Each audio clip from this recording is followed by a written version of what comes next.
한교회 성도 여러분, 이 영상을 보시는 하나님 나라의 귀한 자녀 여러분, 오늘은 2024년 9월 14일 토요일입니다. 오늘 매일성경 본문에서는 사마리아 성은 아람군에게 포위당해 큰 기근이 들었습니다. 음식과 물자는 소진되고 백성은 굶주림으로 자기 자식을 잡아먹는 지경에 이르렀습니다. 그럼에도 왕은 회개치 않고 이를 모두 엘리사의 책임으로 돌리고 그를 죽이려 합니다. 엘리사는 장로들과 함께 있다가 이런 상황을 알게 됩니다. 하나님은 엘리사의 목숨을 보존해 주셨고 내일 성읍에 평화를 주시고 음식과 물자를 공급하실 것을 선언하고 있습니다. 오늘 본문을 나누어 보겠습니다. 6장 24절부터 7장 2절, 엘리사의 사역을 통한 하나님의 돌보심, 아람의 침입과 사마리아의 기근, 엘리사를 통한 여호와의 말씀. 오늘 본문 열왕기하 6장 24절부터 7장 2절을 듣고 다시 오겠습니다. 기근이 든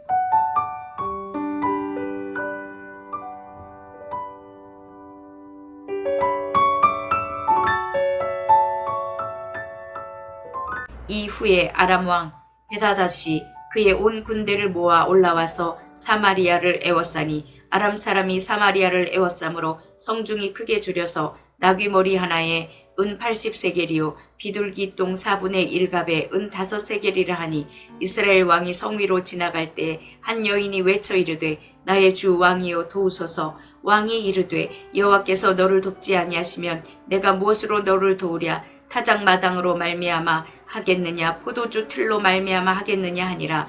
또 이르되 무슨 일이냐 하니 여인이 대답하되 이 여인이 내게 이르기를 내 아들을 내놓아라. 우리가 오늘 먹고 내일은 내 아들을 먹자 하매 우리가 드디어 내 아들을 삶아 먹었더니 이튿날에 내가 그 여인에게 이르되 내 아들을 내놓아라. 우리가 먹으리라 하나 그가 그의 아들을 숨겼나이다 하는지라.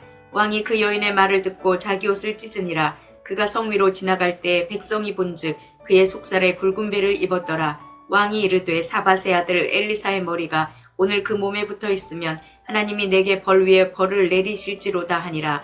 그때 엘리사가 그의 집에 앉아 있고 장로들이 그와 함께 앉아 있는데 왕이 자기 처소에서 사람을 보냈더니 그 사자가 이르기 전에 엘리사가 장로들에게 이르되 너희는 이 살인한 자의 아들이 내 머리를 베려고 사람을 보내는 것을 보느냐. 너희는 보다가 사자가 오거든 문을 닫고 문 안에 들이지 말라. 그의 주인의 발소리가 그의 뒤에서 나지 아니하느냐 하고 무리와 말을 할 때 그 사자가 그에게 이르니라. 왕이 이르되 이 재앙이 여호와께로부터 나왔으니 어찌 더 여호와를 기다리리요. 열왕기하 7장.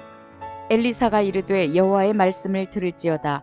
여호와께서 이르시되 내일 이맘때에 사마리아 성문에서 고운 밀가루 한 스아를 한 세겔로 매매하고 보리 2스아를 한 세겔로 매매하리라 하셨느니라. 그때 왕이 그의 손에 의지하는 자 곧 한 장관이 하나님의 사람에게 대답하여 이르되 여호와께서 하늘의 창을 내신들 어찌 이런 일이 있으리요 하더라.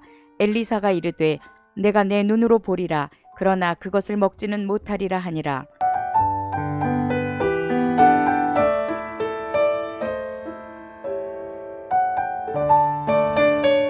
기근이 든 사마리아 성읍은 물가가 치솟아 나귀 머리 하나에 은 80세겔, 비둘기 똥 4분의 1갑에 은 5세겔이 되었습니다.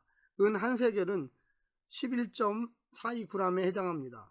정확한 가치는 알기 어려우나 반세겔은 인구조사에 개수된 20세 이상 남자가 여호와께 드려야 하는 성전세 또는 주민세입니다. 신약시대의 세겔은 두로 세겔로서 4일 품삯이었습니다.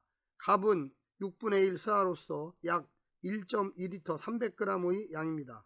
음식 유래에 따르면 나귀 머리는 부정한 짐승으로 식용금지 대상이었습니다. 그러나 지금은 이마저도 귀에 어마어마한 값에 판매되었습니다. 비둘기 똥은 콩깍지 또는 흉년 때의 식용이나 연료로 사용된 문자 그대로의 비둘기 배설물을 가리킵니다.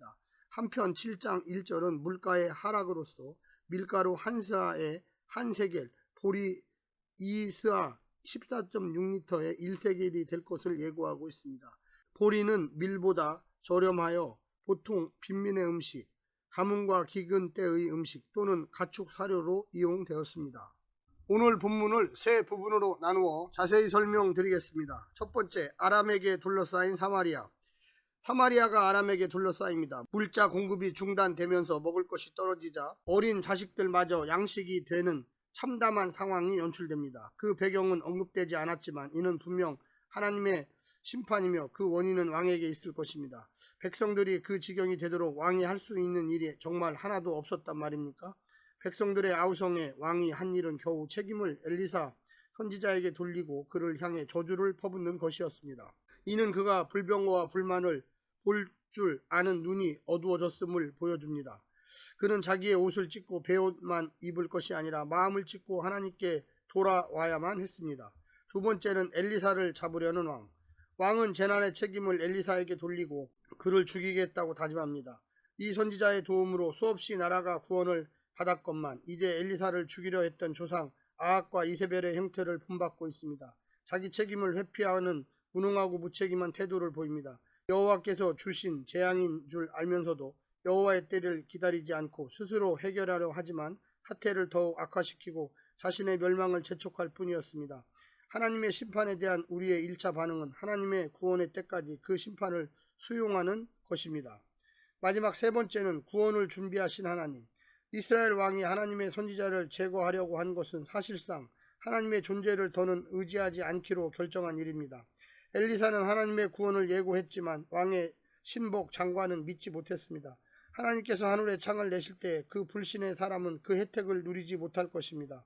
하나님은 변함없이 자기 일을 하시지만 스스로 그 축복을 거절하는 자들이 있는 것입니다. 사랑하는 성도 여러분, 오늘 하루도 승리하시고요. 하나님의 놀라운 축복과 은혜가 늘 함께하기를 바랍니다. 샬롬.